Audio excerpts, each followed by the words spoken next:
देखते हैं क्या है आज का motivational quotation. Success consist of going from failure to failure without loss of enthusiasm. मतलब क्या है, सफलता है क्या? सफलता के अपने अपने पैमाने हैं। देखिए सर, मैं तो इतना मानता हूं कि कई बार हम लोग जो बहुत छोटी सी मांग भी कर रहे होते हैं ना, कई बार जैसे कि आजकल क्या है कि अब घर में छोटे बच्चे हैं, मेरे घर में भी है ना, छोटी बेटी है, और उसको अगर मैं ये मनाने में कामयाब हो गया कि बेटा आपको मेरे साथ जिद नहीं करनी है, मैं अगर कहीं जा रहा हूं तो जिद नहीं करनी है, तो मुझे उसमें भी सक्सेस फील होती है। तो सक्सेस का पैमाना ये नहीं है कि सक्सेस आप कलेक्टर बन जाएंगे तो ही सक्सेस है भाई। आप किसी वो वाली जो कहते हैं ना, शादी की जो कतार लगी हुई है, पंगत लगी हुई है, वहां पर वो आजकल तो खैर वो दृश्य, विहंगम दृश्य गायब हो गया है, जिसमें लोग इन स्टॉल के बाहर खड़े होकर के लंबे लंबे हाथों में रोटियां मांगते थे। याद करिए, आजकल तो शादियों में सर 51वां बाराती बनना जो है वो एक क्राइम हो गया है।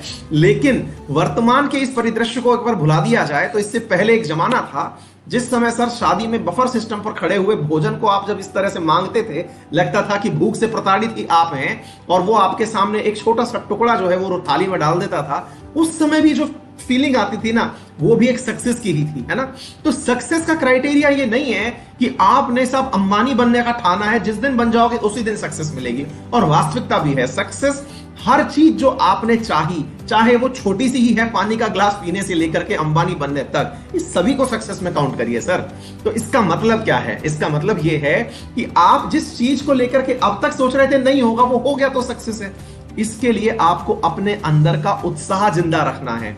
कभी भी अपने किसी भी अचीवमेंट को छोटा मत मानिए। कई बार ऐसा होता है मेरे प्यारे साथियों, विद्यार्थी जीवन में बड़ा एक कॉमन सा चीज है ना, और स्पेशली जिस एज ग्रुप में आप है ना, इस एज ग्रुप के अंदर एक बहुत बड़ी समस्या है, और वो क्या है, हमेशा हमारे मन में एक कंपैरिजन घर करता है। कंपैरिजन कैसा कि हमारे पिताजी जो कार लेकर के आए हैं, अभी ये सेडान नहीं है, अभी ये हैचबैक कार लेके आए हैं। मेरे पिताजी के पास कार हैचबैक है और मेरा कंपटीशन चल रहा है सेडान वालों के साथ में, तो पापा ये तो अच्छी चीज नहीं है। मतलब हम आने के बावजूद भी खुश नहीं हुए।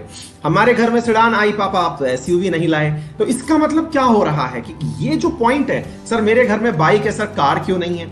आपके पास जो है ना, पहले उसको प्राप्त करने की खुशी मनाइए, फिर नए टारगेट्स रखिए। आपकी खुशी आपको और ज्यादा करने की प्रेरणा देगी। अगर आप अपने छोटे छोटे अचीवमेंट्स को सेलिब्रेट नहीं करते हैं तो आपको अन्य सेलिब्रेशन करने का भी मन नहीं करेगा, क्योंकि ये कोई क्राइटेरिया नहीं है ना जी। आज आप में से बहुत सारे लोग ऐसे होंगे जिनकी थोड़ी उपलब्धियां ये होंगी कि मैं एसएससी में सेलेक्ट हो जाऊं, फिर अब तो अंकित परिवार नई ऊंचाइयां ढूंढने निकला है कि मैं यूपीएससी में सेलेक्ट हो जाऊं, फिर आप यूपीएससी में भी सेलेक्ट हो जाएंगे, फिर ये सोचेंगे कि मैं अपना होम कैडर पालूं, फिर आप होम कैडर पाने के बाद ये सोचेंगे कि मैं कलेक्टर बन जाऊं, मैं कलेक्टर बनने के बाद फिर मैं सोचूंगा कि मैं साहब चीफ सेक्रेटरी बन जाऊं, चीफ सेक्रेटरी बनने के बाद मैं कैबिनेट सेक्रेटरी बन जाऊं। लिमिट तो नहीं है ना जी।